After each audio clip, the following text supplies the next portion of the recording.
Welcome to the 15-Minute Financial Feast podcast, bringing you 15-minute segments to help you retire with purpose on time. We're serving up food for thought and bread for the head. Are you hungry to learn?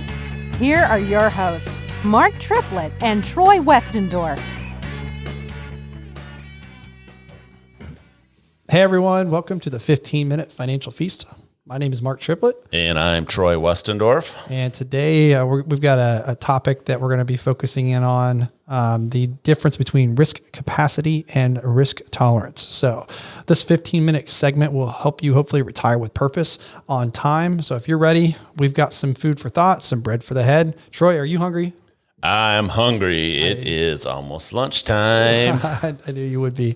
So what we're really going to talk about today, we'll start off by discussing risk capacity and what does that actually mean? And then we will contrast that with risk tolerance, which I think a lot of the folks listening are probably familiar with because if they've ever worked for an employer with a 401k, they probably had to fill out a risk tolerance questionnaire. Right.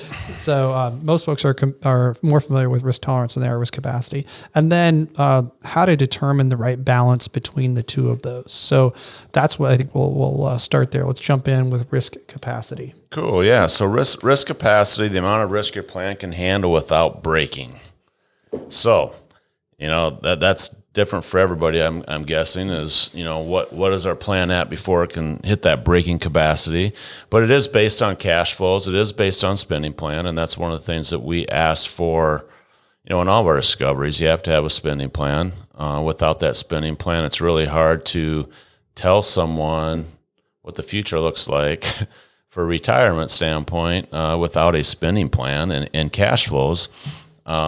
Strong income sources may increase your capacity for risk, and then a heavy reliance on assets may reduce your capacity for risk. Yeah, so try to put that in simple terms. If you think about it, if let's say you have a particular cash flow target that you have to meet in order to maintain your consistent desired lifestyle adjusted for inflation throughout your retirement years. Right. And especially when you're making that transition from your working years to your post-working years. Right now you're earning a paycheck. That's allowing you to maintain your lifestyle. You're putting money away for retirement. But when you stop working, the paycheck stops. Now you have to rely on your income sources like Social Security, pension if you're fortunate enough to have one, and your assets, 401ks, IRAs, other IOUs, the IRS. And if you have those assets invested in marketable securities that are taking on investment risk, what is the capacity that your plan can handle without breaking and without having to reduce your future lifestyle? If we go into a situation where we have a severe market downturn, and how long can you handle that? And do you have time to recover?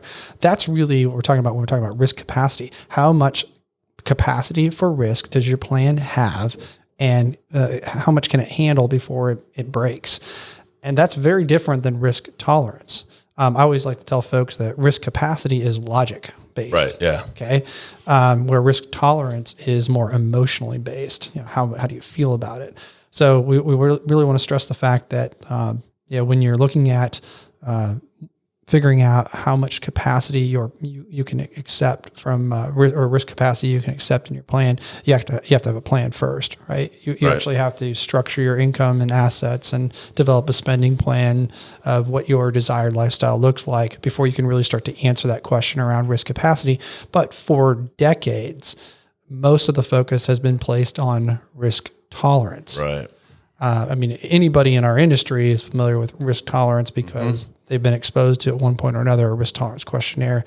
The folks listening, if they're, like I mentioned before, if they're employed and they've been working for an employer that offers a workplace plan, or if they've ever worked with a financial advisor who was maybe selling them investment products, they probably had to do a risk tolerance questionnaire.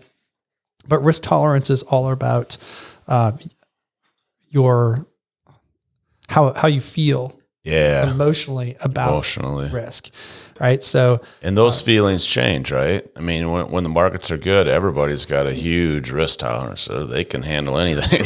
Right. You're right. That's very fluid. That's a good point. When things are going well, people tend to have a higher risk tolerance. When things aren't going so well, they start to have a lower risk tolerance. It seems like they kind of clam up a little bit. Right. And so, maybe over the last 18 months, we've probably seen a pretty significant swing. People were feeling good at the beginning of 2020, and then their risk tolerance probably changed quite a bit running towards the end of February down through April and now back to a recovery, I think a lot of folks maybe are thinking things are pretty good and they're feeling good about it, and their risk tolerance probably has shifted quite a bit dramatically in a very short period of time. But the risk tolerance is a measure of how much risk you can withstand emotionally. And then that risk capacity is really how much risk you can handle financially. And I think it's important to understand both of those. Yeah, I mean, you look at investors put far too much emphasis on the emotional reactions rather than asking, what is my actual capacity for risk? And those are the things that we look at here is you may have a younger client that has several years to go before retirement, has the capacity, but emotionally can maybe only handle X amount of dollars being lost out of portfolio. So the emotional side and the capacity side are two different things.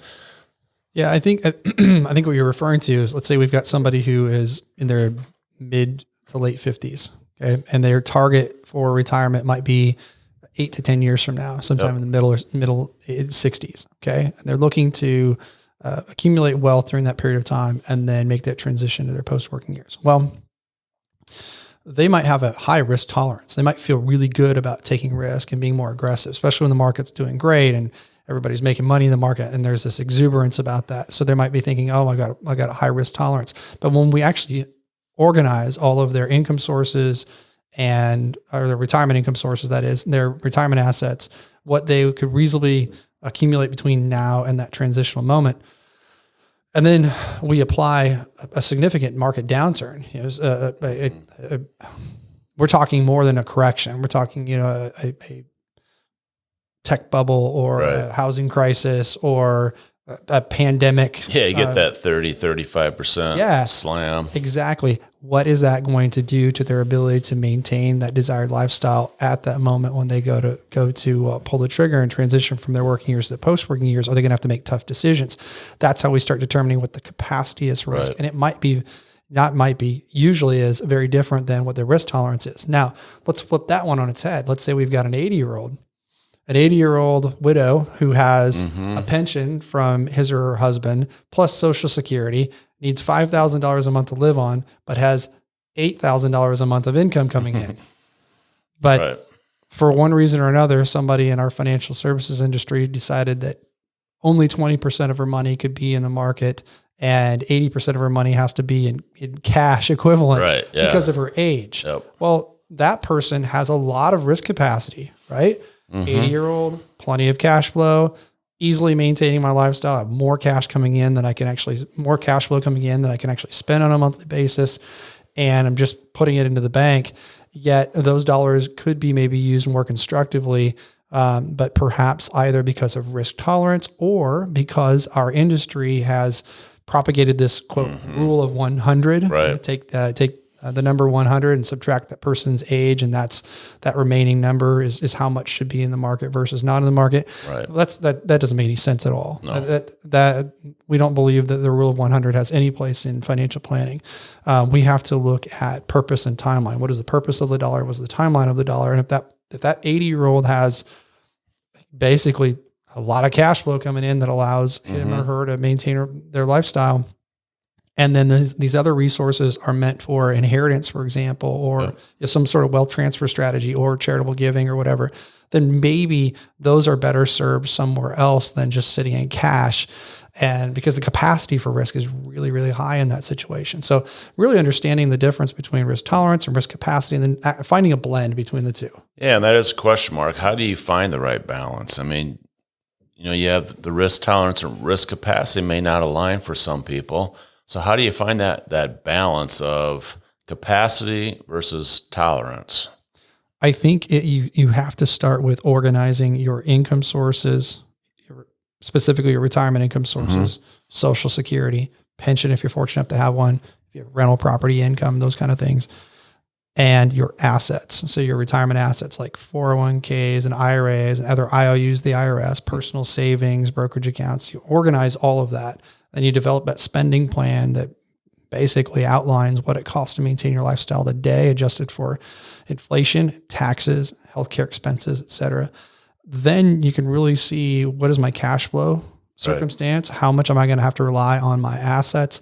Now you can start to develop a risk capacity. Now, on the risk tolerance side, there are a lot of different risk tolerance questionnaires out there that you could use to kind of get an idea of what your risk tolerance is. We like to just ask some really simple questions, and I would encourage folks to use this exercise to do so. Just ask yourself, how much can you stomach losing? Yes. In dollars, not percentages. Yeah. How much can you stomach losing if we had a severe market downturn that lasts 12 to 24 months? So I'll give you an example. If you have somebody that has $1 million portfolio and you say to that person, well, how do you feel about a 10% loss? They might go, oh, 10%, no big deal. Yeah, it's not much. If you ask that same person, well, how do you feel if your $1 million portfolio becomes $900,000 in a 12 to 24 month period of time? They might say, well, I'm not really excited about that. I don't like that at all. Or maybe they say, I understand the market goes up, it goes down. We could handle that type of risk.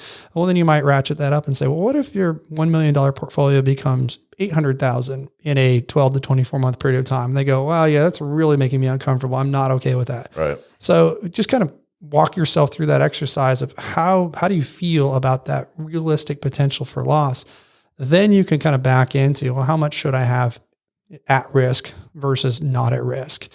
And, just simple exercise like that can help you. Yeah, I think that's a good one we use, Mark. I like the real numbers when we put them on the board rather than percentages. I think it gets the person thinking about dollars rather than a percentage. And I think it puts it more into perspective when you're talking 10% versus 100,000. It's a whole different ball game. And I think it helps them feel the loss of that dollar amount and then decide, okay, yeah, that's not very comfortable when I hit that mark. And then we can adjust accordingly. Absolutely. Absolutely. So yeah, everybody's going to have a different risk tolerance. Everybody's going to have a different risk capacity depending on their circumstances. But get yourself organized, develop a spending plan, organize all of your income sources and assets. Ask yourself some of these questions about how you feel about risk, and then kind of find a middle ground between what you have for capacity for risk and how you feel about that. And if your feeling of risk tolerance is on the high side, you have high risk tolerance, right, but your plan has low capacity for risk, then you might need to ratchet that back and actually put yourself in your shoes. Yeah. If we had a severe market downturn, you get this great, my risk tolerance is high, I can accept a lot of risk, and that's the way you're feeling. But when you see that if your plan were to experience that same circumstance, that you're going to have to make some really tough life decisions about your lifestyle. How are you going to ratchet it back? What are you going to give up while you wait for investments to recover?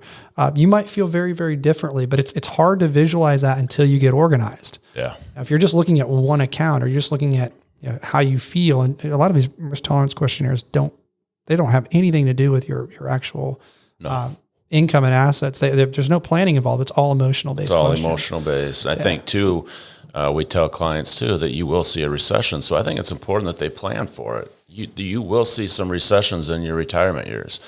It will happen. So don't go in thinking, well, it's not going to happen to me, or I got X amount of years.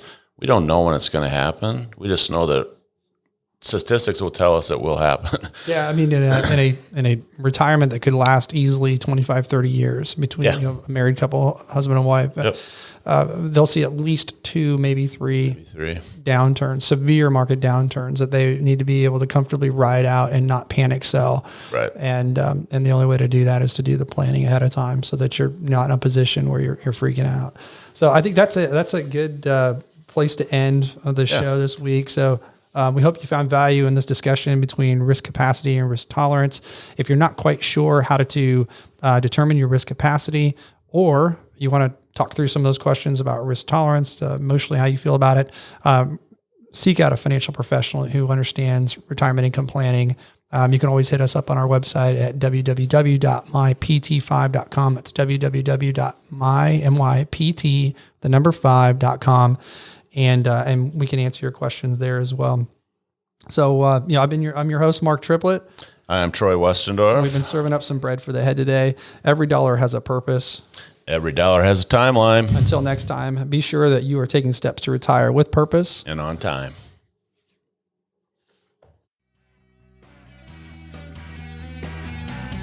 You've been listening to the 15-Minute Financial Feast podcast. Remember, every dollar has a purpose and every dollar has a timeline. If you have questions about today's topic, schedule a call with a team member. Visit www.mypt5.com. Until next time, be sure you're taking steps to retire with purpose on time. Mark Triplett is an investment advisor representative of and advisory services offered through Royal Fund Management, LLC, an SEC-registered investment advisor. Nothing contained in this program should be considered an offer to buy or sell securities. Different investments have different risks associated with them, and not all investments are appropriate for all investors.